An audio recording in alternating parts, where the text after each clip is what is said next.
$35 court cost? Yes! How about 5 days in jail? Yes!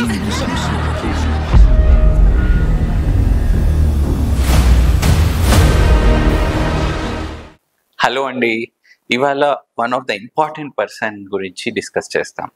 He is judge Frank క్యాప్రియో.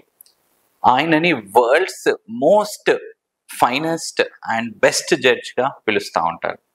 So తను pass చేసే జడ్జిమెంట్స్లో కానీ, తను discuss చేసే విధానం కానీ, అట్లాగే ఎవరైనా స్మాల్ క్రైమ్స్ చేస్తే వాళ్ళతో ఇంటరాక్ట్ అయ్యే విధానం కానీ, ట్రాఫిక్ వైలేషన్స్తో ఎట్లా ఉండాలనేది అందరికీ వరల్డ్లో ఆదర్శంగా నిలిచారనమాట.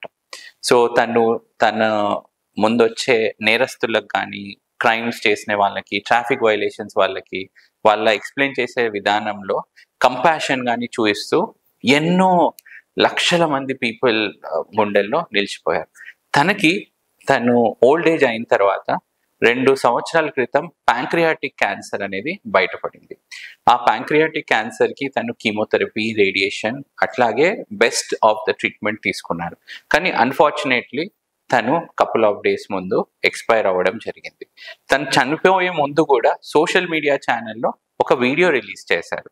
అంటే enjoy every moment and please focus on what are you doing today అన్నట్టు పాజిటివ్ యాటిట్యూడ్తో ఒక మోటివేషనల్ వీడియో రిలీజ్ చేశారు. ఈ పర్టికులర్ ఎగ్జాంపుల్తో మనము డిస్కస్ చేయాల్సింది ఏంటంటే, క్యాన్సర్ అనేది ఏజ్ పెరుగుతున్న కొద్దీ వచ్చే అవకాశం ఉంటుంది.